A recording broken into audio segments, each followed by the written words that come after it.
Okay, let's just talk about the drugs that are considered to be anti-anxiety drugs or anxiolytic drugs. There are quite a few different agents that have been used to treat anxiety, but still by far and away the most commonly used class of drugs, particularly for generalized anxiety, are the benzodiazepines. These are the ones that have the apam or lam endings. And a good example of one that's been around for a very long time is diazepam. We would know it under the trade name of Valium. And alprazolam is another example. But there's lots and lots in that class. Midazolam, temazepam, oxazepam. All sorts of apams and alams belong to the benzodiazepines. One of the reasons that they are so widely used is because they're not just to treat anxiety. They're used to treat insomnia and all sorts of other conditions, as we'll see in a minute. So they're very widely used generally. There are other agents which have anti-anxiety action, and the one that I'm going to mention is buspirone. This does not act in the same way as the benzodiazepines at all, which is why I've put this bit in the brackets. So whereas the benzodiazepines act by binding to a GABA receptor, increasing GABA transmission in the brain and therefore damping down the central nervous system activity, buspirone does not act like that, which is a bit of a surprise. We know it has actions on serotonin and on dopamine, and somehow it brings about its anti-anxiety effects in that way. It does not act via the GABA receptor, and as a result it tends to be less sedating, because one of the problems with the benzodiazepines is that they are sedating, because they are not actually, although we use the term anxiolytic or anti-anxiety drugs, they are not actually removing your anxiety specifically. What they're doing is removing your responsiveness generally by depressing the central nervous system activity, and therefore you tend to be less worried because you're less responsive to stimuli generally. So we don't really have as yet a drug that is truly anxiolytic. In other words, a drug that leaves all of your other functions intact but just removes your anxiety or reduces your anxiety. Buspirone, I guess, is getting closer to that because it is not so sedating, but it is still not specifically just removing your anxiety. So these are the ones that you're most likely to see. Let's just remind ourselves of where the benzodiazepines work. This is a chloride channel on a cell going through the membrane. There is a binding site on this channel where GABA binds. That's essentially the GABA A receptor. Often the entire channel is referred to as the GABA A receptor. So GABA, through this receptor, acts to open this chloride channel, and when it opens the chloride channel, chloride ions flow in to the cell from the outside. And because chloride ions are negatively charged, when they flow in from the outside to the inside, they carry their negative charges, and they increase the negative charge on the inside of the membrane relative to the outside, which of course will hyperpolarize the cell, and it will become therefore less likely to become depolarized when there's an excitatory stimulus. So that's how GABA operates to calm down central nervous system activity, by opening chloride channels and hyperpolarizing the membrane. Here's a benzodiazepine. The benzodiazepine binding site is on that same channel but at a different location to where GABA binds, and when benzodiazepines are occupying their binding site, then they make it more likely that the channel will open for longer periods of time when GABA is there. So the benzodiazepines boost the effects of GABA at its receptor by binding somewhere else but making the channel more likely to open. Also on this diagram you'll see is ethanol, because alcohol, we now know, also binds onto this receptor and does the same thing. So all of these CNS depressants are actually acting on this same chloride channel at their own little private binding sites on this chloride channel, and therefore will either open the chloride channel themselves or make GABA more potent at opening the channel. So let's just have a look at the benzodiazepines as a class. They do not actually remove anxiety. They are central nervous system depressants. So they are hypnotic, in other words they make you go to sleep. They are sedating, in other words they make you dopey, less responsive to stimuli. They also have a good muscle relaxant effect, so they can be used in cases where people are suffering from painful muscle spasms. They are also anticonvulsant. They can be used to stop seizures or make seizures less likely. And they are amnesic. In other words, they also cause you to forget events after you've taken the dose of a benzodiazepine. So they do all of these things, and therefore they are not only used for anxiety, but they're used for people who are suffering from insomnia, and often anxious people have both anxiety and insomnia. They can be used in muscle spasms. They can be used in epilepsy. Now, they wouldn't usually be used for the control of epilepsy long term. You wouldn't normally take these drugs on a daily basis if you had epilepsy, because there are other better drugs for that purpose. But they are certainly used to control what is known as status epilepticus. If somebody is having repeated fits in high frequency, or if they're having a very long fit that is not ending, then the treatment for that would be intravenous benzodiazepine to stop the fit. They're also the drugs that you would be given if you were going for an endoscopy, like a colonoscopy or gastroscopy, something like that, to relax you, to reduce your anxiety about the procedure, and also to make you sufficiently relaxed that you're pretty much, to all intents and purposes, completely asleep and floppy. Your muscles would also be relaxed, and the endoscopy can then proceed without you interfering with things. The other benefit of it, of course, is that when you wake up, you have no memory of the procedure. So from the point of view of the patient, it's often as though you have had a general anesthetic, but actually you've had a much safer drug. They are also used to treat withdrawal symptoms if someone is coming off other CNS depressant drugs, like alcohol, for example. So if somebody is an alcoholic and they're trying to dry out, one of the problems with ceasing alcohol intake is that you would suffer from physical withdrawal symptoms, anxiety, irritability, jitteriness, high blood pressure, and so on, and sometimes even seizures. And so to prevent those things happening while you're withdrawing from the alcohol, you can use another CNS depressant, and then you can taper off the drug and avoid those nasty withdrawal effects. So they have a whole range of uses, the benzodiazepines. Important to remember that when you think about benzodiazepines, they are not just anti-anxiety drugs. They do all these other things, which means that the other things that you're seeing will be the side effects that you will get if you're taking the drugs just to treat anxiety. So here's a little bit of a table showing a range of benzodiazepines. Although often you will hear people talking about these drugs as though they have different pharmacodynamics, they don't. They all have the same pharmacodynamics. They differ only in their pharmacokinetics. And so depending on their pharmacokinetics, of course, you would choose a certain one of these agents to treat, let's say, insomnia, and a different one to treat, let's say, generalized anxiety, because with generalized anxiety disorder, if the person is pretty much anxious all the time, then you want to have a very long-acting benzodiazepine, because you don't want them to have to keep redosing themselves every couple of hours. So you would choose something like the good old diazepam, which also has active metabolites, so its duration of action is very extended, so you wouldn't have to take the drug more than once a day. But if you had somebody who wasn't anxious but had trouble getting off to sleep, but once they were asleep it was fine, then you'd go for a very short-acting drug that got them off to sleep, that acted quite quickly, but then wasn't sedating them for any longer than was strictly necessary. So you might go for midazolam or something like that. Midazolam is one which is used very often for endoscopic procedures. A single dose will get you through the procedure, and then you're coming out of it. You're not staying sedated for too long afterwards. Plus, very often you won't have any memory. Even if you were conscious during the procedure, you won't have any memory of it.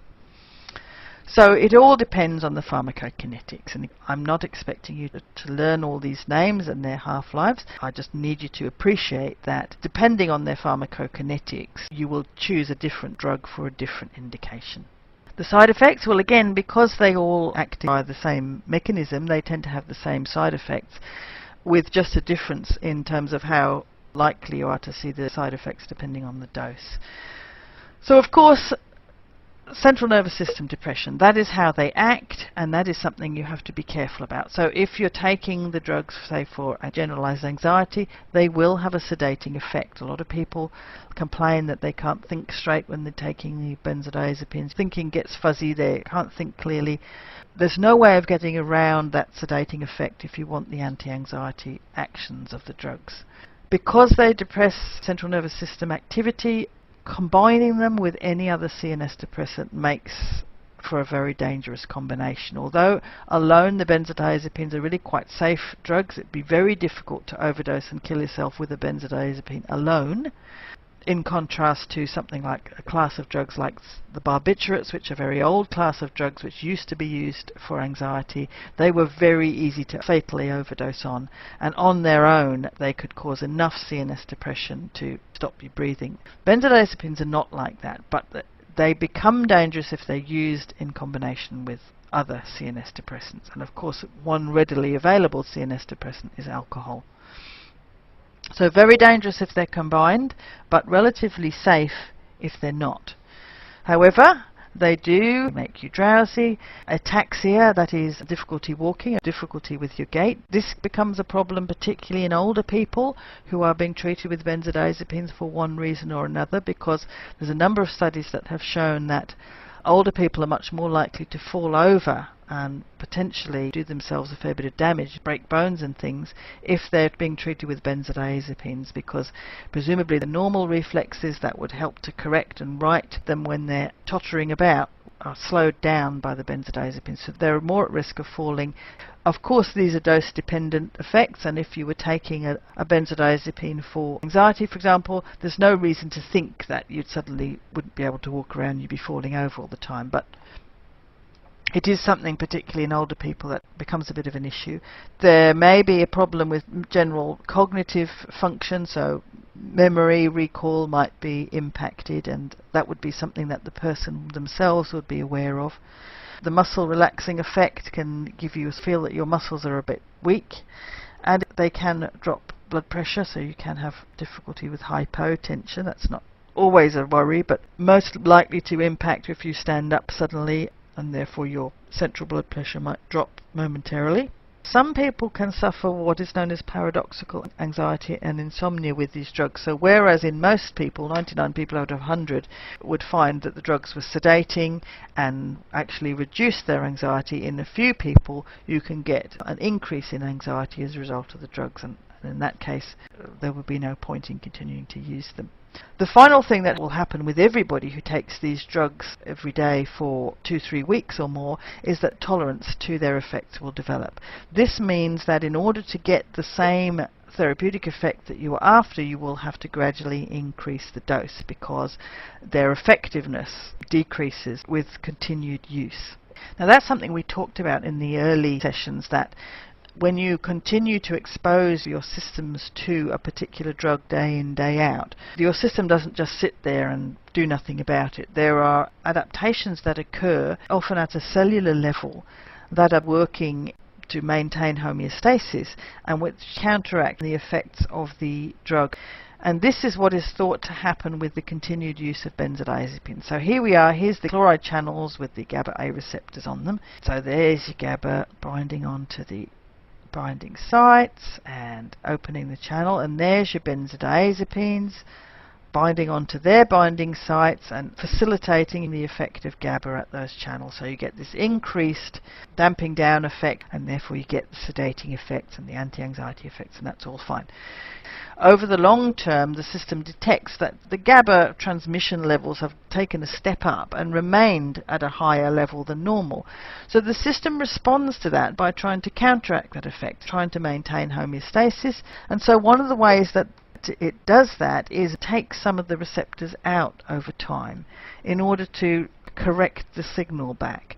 So long term, are you taking the benzodiazepines, what tends to happen is you get fewer GABA A receptors. So that means that you have to increase the concentration of the benzodiazepines just to get the same response as before, because there's simply fewer places for them to bind and have their effect. The problem with that is, if you ever stop taking the drugs, you have many fewer GABA receptors than there were before. So now the capacity of GABA to do its inhibition in the central nervous system is much reduced. And if you do this quickly, there isn't time for the system yet to have reset itself by introducing GABA receptors back into the membrane, and you now have a dangerously low level of GABA transmission, which means you will get CNS overexcitation, and you can get irritability, what appears to be a resurgence of anxiety, only much worse, and sometimes even frank convulsions, simply because over the period of time that you were taking the benzodiazepine, you forced an adaptation in your nervous system which reduced the inhibitory signals because they were in excess, and you've now removed the benzodiazepine. Now the system has swung too far in the opposite direction. You don't have enough inhibitory neurotransmission. That explains the withdrawal symptoms that people get if they stop taking the benzodiazepines, or say stop taking alcohol. The same kind of thing happens as a withdrawal syndrome that can last for quite a long time after you've stopped taking the drugs. Withdrawal symptoms will include what appears to be a return or a worsening of your anxiety. Sometimes it can be depression, but generally the symptoms would be the opposite to the effect of the drugs in the first place. So it's like a rebound of the symptoms coming back. Anxiety, irritability, insomnia, you might get diarrhea and increased gut activity, muscle tremors and aches, shakiness in the muscles, restlessness, and sometimes you can even become really anxious and have new panic attacks and occasionally seizures and sometimes even psychosis. More often withdrawal would be a bit more benign than that, but the irritability and anxiety come back with a vengeance, and often the response might be to go straight back on the benzodiazepines, thinking that your anxiety disorder was really bad and you had to medicate again. But if it's occurring after the removal of the drugs, then it is likely to be the withdrawal syndrome rather than anything else.